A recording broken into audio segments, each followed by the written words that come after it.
Sa paghapot, Mga kahaputan kan banwaan na dapat masimbagan kan mga nanunungdan. ano nga niyan hapot naan? Ngunyan, uya an hapot.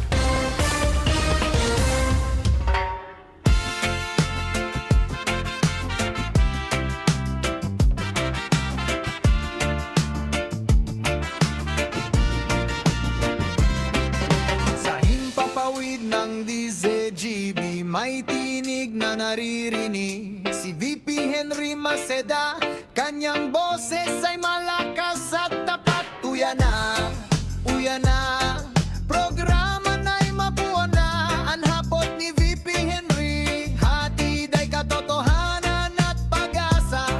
Siya ay lalaking hindi inuumaga, puso'y malinis at tapat, mapagkatiwalaan sa asawa, sa bayan ay tunay na kaibigan.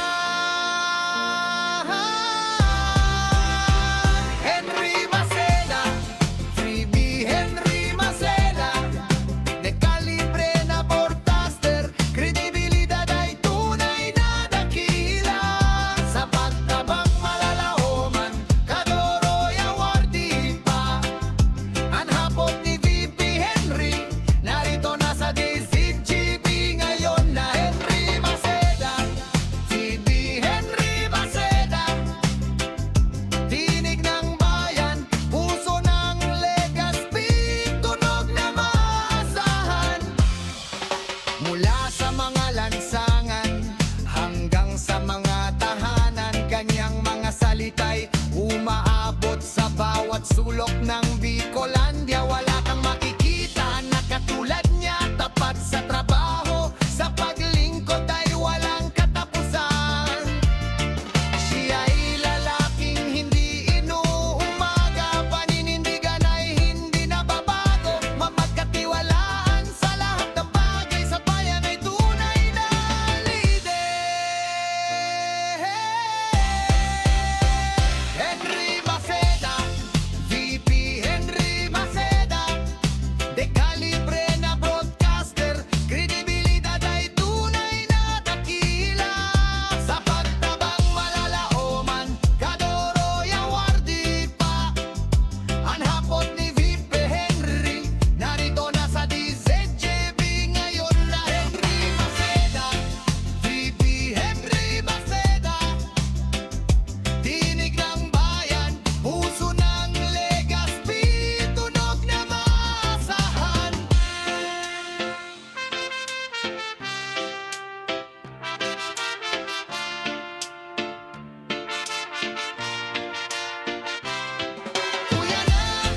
Uya na, pakinggan mo na. Ang hapon ni VP Henry, Maceda, live na sa Desipe. Good morning Pilipinas! Mga Bicolano, saan man napartikan mundo. Welcome po sa inong programa nga hapot sa DCGB Radio. Ngunyan pong aldaw mga tugang nin Biyernes Santo hanggang po kitang 8 o'clock lang nin morning. Diri po sa inong programa sa DCGB. Kaya pag 8 o'clock po, sa inong madadangog ang samuyang replay kang recorded po na reflection ni Bishop Joel Bailon. Ngunyan pong God Friday. Then pagkatapos kan dire-diretso na po ang mga dramang pangmahal na aldaw. Nasa indo pong madadangog mga tugang hanggang po yan sa 7 last words hanggang po sa mag-offer kami ngunyan pong aldaw. Ini po ang lalaking hindi inuumaga, si Henry M. Dahil pong personalan, kita po tagahapot lang mga tugang sa inong programang Anhapot sa DCGB. Hello, good morning! Hello po, VP. Good morning. Good morning po. Have a blessed Friday. Ano po, VP? Po. Super happy ka, no? Ano po? Super happy ka ngayon? Siyempre, masaya tayo. Hindi tayo pwedeng maging masaya. Dapat masaya. Kasi po, oras na ng refleksyon natin ng ating mga nagawang kasalanan sa mundo at sa Diyos. Sige po, dapat po magseryoso, di ba? Yes, yes. Oho. May position po mamaya. Ano po? May position tayo Opo, mamaya. may procession po mamaya. May procession po mamaya. Okay. Ang problema, VP, sari-saring makikita mo sa prosesyon. Ay wala nga, kaya nga sabi ko, dapat bang nagpo-procession, magsulog kimay toltole, mag-short. day mag-sleeveless, day mag-spaghetti dress. Dapat mga girl, buda, sa mga lalaki man dapat disente mag-t-shirt, day magsando para magayong pagilingon, di ba? Ginong Wednesday. Wednesday, oo. Oo, nakita kami yung nakashort na pinapakita ang tattoo sa paa. Nako, wag naman. Wag magsushort sa prosesyon. Nahihilig ang kuyo ko. Oh. Tapos naka-spaghetti pa. Ay, wag ganon dapat. Holy day ito eh. Holidays ang Holy Week, kaya dapat wag ganon po tayo, ha? Na mayroon pang prosesyon nagsuklay. Ay, nako. Walang ganyan. Dapat Kuipi yung pang naobserbahan ko nung Wednesday. Opo. Okay, bye-bye. Bye-bye. Sa dami po ng kung ano ng sakit na kumakalat, influenza, sipon, ubo at iba pa, nakakalimot tayo sa iba't ibang sakit na maaring tumama tulad ng sakit ng atay, dulot ng stress, matabang pagkain na talak, kawawang atay. Wag naman, gusto mo bang magkaroon ng liver disease tulad ng fatty liver? Huwag pabayaan ang kalusugan ng atay, proper diet, exercise, at ngayon meron ng Liver Aid Pro. You heard that right, Liver Aid Pro. Ibang Liver Aid ito. May silimarina, may vitamins pa. Vitamins B1, B6, B9 at vitamin B12. Karagdagang nutrisyon para sa mas malakas na proteksyon. Ito pa ang Pro. Ang Liver Aid Pro ay hepatic protector. Bukod sa proteksyon, ito ay nagpapagaling ng liver injury. It prevents damaged liver cells and aids in regeneration. Ang nadamage na atay, maring muling bumalik sa dating buo at malusog na anyo. Ito pa ang pinaka-Pro. Liver Aid Pro ay over-the-counter OTC drug dahil ito ay maaring maging support o magkatulong sa treatment ng iba-ibang chronic inflammatory disease ng liver tulad ng alcoholic and non-alcoholic fatty liver, viral hepatitis at liver cirrhosis. Ganun pa man, OTC ang Liver Aid Pro. Hindi kailangan ng doctor's prescription. Ano pa ang hanapin mo sa Liver Aid Pro? Pro liver, protection, pro health, pro treatment, basta may healthy lifestyle, sakto ang Liver Aid Pro. Mag-liver up na. Ang Liver Aid Pro ay available sa Mercury Drug, Watson, South Star Drug, and leading drugstores nationwide. Silimarin Plus Multivitamins is the generic name of Liver Aid Pro. If symptoms persist, consult your doctor. Alright, so 15 minutes na lang, mga tugang bago mag-abot ang alas 8 ninaga. Dili po sa tuyang programa sa DCGB. Gusto ko lang i-reiterate ini na mga tugang dyan na hapon, igwayang kinagkapirang mga tinampo na minaagi po sa mga national highway na isasara po yan. O kung ba man isasara, o kung paron iyan tabi na gari half lane kan gigibo niya tong prosesyon sa iba-ibang mga parokya, asin iba-ibang mga simbahan. So siguro mag-atab na lang kamo kung dahil po kamo para dahil kamo maulang, o kung okay man na maghalat kamo, okay man po yan, ha? So mga highway tabi na pinag-agihan ng mga prosesyon kan sa tuya tabing mga paso.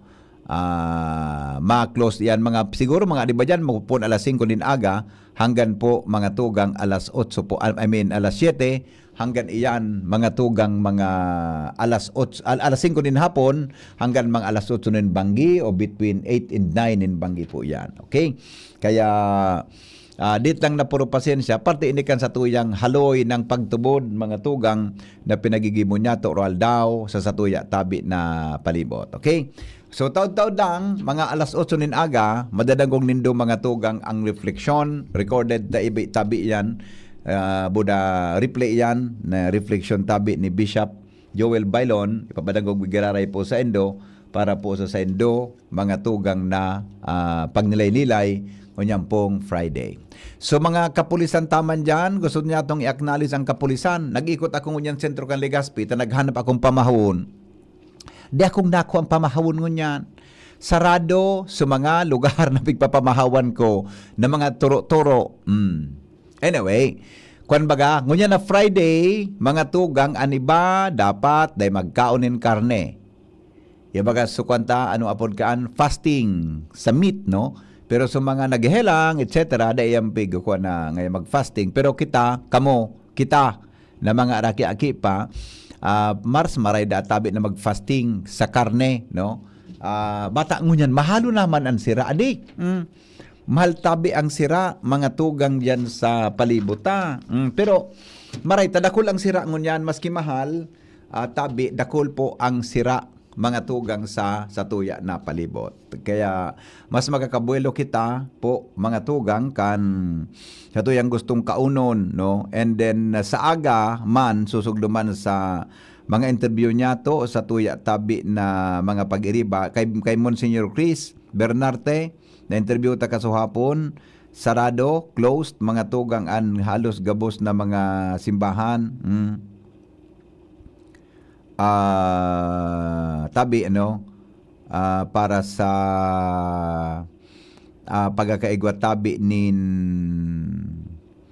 refleksyon, no? Closed yan gabos. Okay? Bagayo nun po o ikorol baan na po so, para may Jaril, maray na hapon tabi, maray na aga po sa imo ha. God bless. Kasuhapon pala, pigsundo ko si Mrs. diyan sa humapon. May namidbidan akong mga taga-humapon na listeners ko, no? Relative mo data ito, Jeril, aran niya. Kasuhapon kayang mga 4:30, 5 before 5, sinundo ko si Mrs. sa humapon.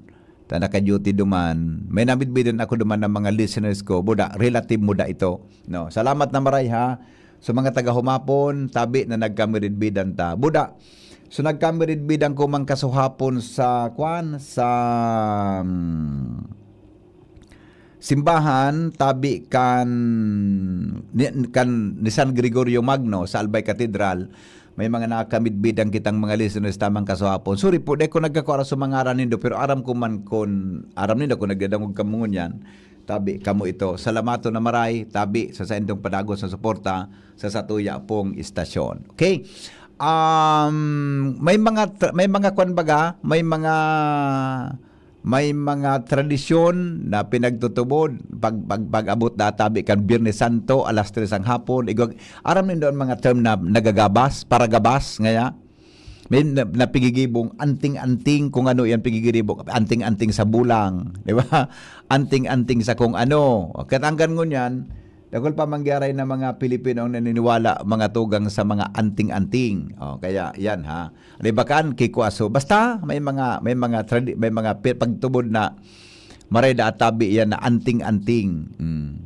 Ako siyempre gusto magkanting-anting so kung paano ka baga magkuan? Maano ka ay abo na ako.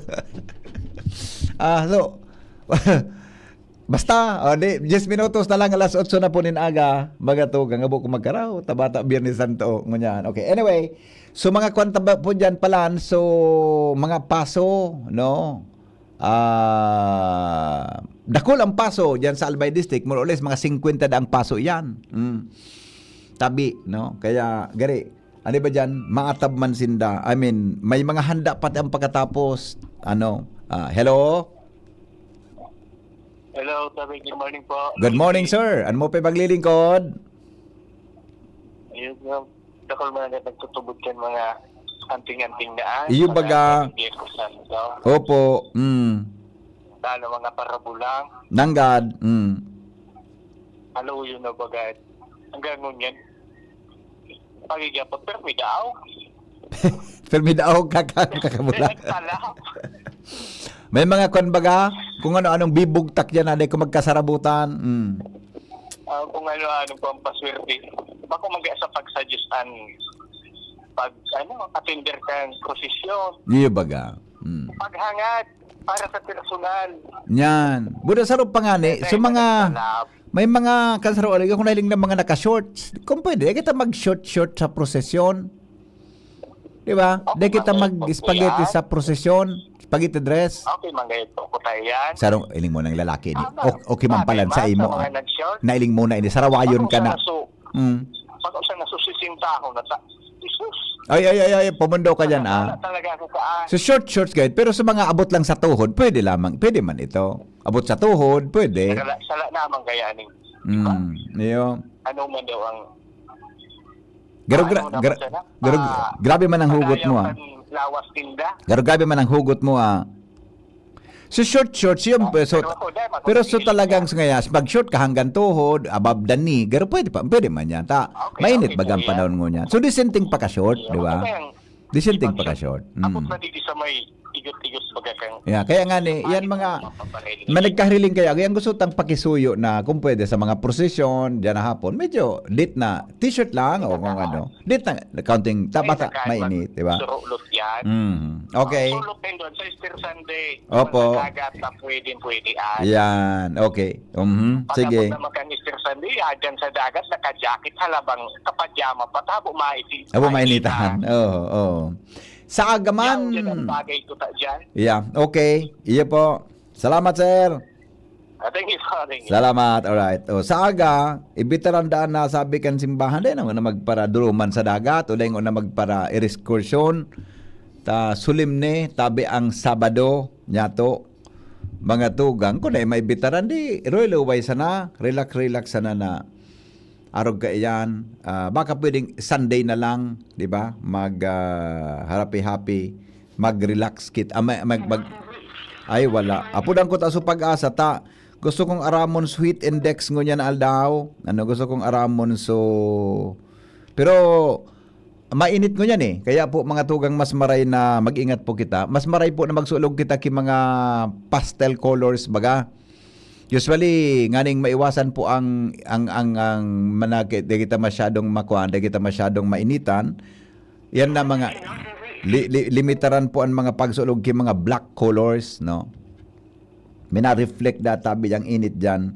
Kaya masyado kitang nakakamati po nin grabing init mga tugang sa tuya tabi na lawas. Kaya mas maray sa mga mga white, mga light buda ba ko masyadong mga mahibog ta. Ang halangkawang heat index ta sa Catanduanes kaso hapon uminabot pa lang ki 39. So heat index ta digdi po sa Legazpi City. Kaya grabing init man gani. Naghapon ako sa harong kaso hapon buda pag 4:30 nagluwas ako, nagsundo ako sa kuyang ex-girlfriend sa humapon. Medyo na mati ang kuso init kaya mas kuwan po diyan mga dress lang na mga manipis, shirt na mga manipis o ang mga color na atabi na bako masyadong nag-reflect sa init, no? Nag-absorb nin init pala. Ana po dakan albedo effect, sabi ni kanamigo ta sa pag-asa. Kaya mas maray po nagari ang gamiton sa mga bado po na madali na maka-absorb. Mag-bounce ang init sa tuya tabi na lawas. Okay? Sige. Madali lang taba ka makontaktang pag-asa. Taaramon ta sweet index ngun. Aya, nagring ang pag-asa. Makauron ta lamang ngun yan. Siyempre may maruluwas. Anong comfortable dress mga tugang na pwede, you can do that. Pero sa prosesyon gayod, good morning, Ma'am Ruthie. Ma'am Ruth? Yes, good morning po. Good morning, si Henry po. Kumusta po ang heat index tango niya na aldaw, tabi sa Legazpi and other parts of Bicol? Yung heat index test, sir, itong kasuhapon. But ang forecast natin, kahapon, yung forecast ngayon at bukas, mga nasa, kahapon kasi is 39. Opo. So, expect natin na medyo tataas ngayon. Nasa 40. Okay. Same with tomorrow. 40 din po. 40 degrees. I see. Okay. So, magiging arog pa lang ka po ang sitwasyon. Ano, Ma'am Ruth? Ano? Opo. 40. So, arog ka yan sa ibang parte kan Pilipinas o kan Bicol o di lang yan sa Legazpi po? Sa Legazpi lang po. Legazpi. Nagpapari pa rin ito, depende sa kunwari kung depende sa geographical area mo. Itong recorded na to, computed base dito sa instrument sa istasyon po natin dito. I see. Takasukan baga, kaso hapon baga. Nagkapira na baga pong aldaw. Halangkaw sa Virac, sa Catanduanes, di ba? Opo, medyo bumaba siya kaso hapon. Ayun, sa Virac, ano? Opo, kaso hapon po, nasa 35. Ayun. So, yung forecast natin ngayon sa Virac, more or less, 36. But then by Saturday, pwede siyang mag-40. Ayun. 39 to 40. Opo. Apo lang ta kabaya ta. Ngunyang baga na Biyernes Santo may mga prosesyon, etc. Opo. So mafe-feel tangon niyan po ang alingahot tabi Ma'am Ruth. Opo, pero usually naman, Sir Henry, ang pinakamataas talagang recorded kasi hourly ito, pinipili lang natin at 5 p.m. at the end of the day, yung pinakamataas. So far, ang temperatura, kasi binabase ito sa temperature, minimum and maximum temperature with the relative humidity. Ang pinakamataas usually na maximum temp na nare-record mga bandang alas 12 ng hapon. Ayun. 12 to 2. Between 12 and 2 o'clock hapon. Opo. By the time na 5 p.m., medyo pa-subside naman po siya. Ayun. Okay. So meaning po mga 5 o'clock sa mga procession, medyo bako na masyadong mainiton kumpara sa 12 and 2 a.m. 12 to 2 a.m. Opo, okay. Yes, ma'am. Sige. Ma'am Ruth, salamaton ha sa oras mo tabi sa Okay, DCGB. salamat po. Have a blessed Friday po. Okay, bye-bye. Bye. Thank you. Ruth, mga tugang pakala sa pagipag-uron niya tungo niyan pong aldaw may kinaraman po sitwasyon kang init sa tuyang kapalibutan. So siguro mapaaram na po ako ipapadagog mina sa indo mga tugang yan. Pwede mo nang idugtong tabi gayud Jerome nga inaday mo na pagputulon ini idugtong mo na gayud sa kuya ngunya. Ay bahala ka kung ano maray ka nang bahala tatatao ka na. Ha, tatao ka na. Maparam na muna po ako mabalik po ako sa Lunes alas 5 sa programang Morning Herit. Pero sa Sunday po, sa Easter Sunday Mass, maprograma po akong siguro mga 3:30 a.m. Live po kami diyan sa Sawangan para po sa Easter Sunday salubong in Easter Sunday Mass. Okay? Naka-standby lang po kami, ang bilog na tropa in case kung may emergency. Pero sana po daiman. And maot mi po an sa indong makahulugan, ang sa indo po na makabanal, ang sa indong makadiyos na reflection. Kunyan pong aldaw na inin Biyernes Santo hanggang po sa agang Sabado hanggang pong Easter Sunday. Dahil po nagtatapos ngudyan na hapon ang Holy Week. Dahil po nagtatapos sa Sabado ang Holy Week kung magtatapos iyan mga tugang sa aldaw, nin pagkabuhay kan sa tuyang kagurangnan. Ang sa tuyang kagurangnan, bako gadan ang ipinangako sa to, kundi buhay ang ipinangako sa tuya gabos. Sa kinabanay ni asin buhay na maugma, basta po kita mga tugang magbalik po sa iya. Salamat kan sa inong pagantabay, mga tugang. Ini po si Henry M., ang lalaking hindi inuumaga. Goodbye, mabuhay. Mula sa mga lansangan hanggang sa mga tahanan.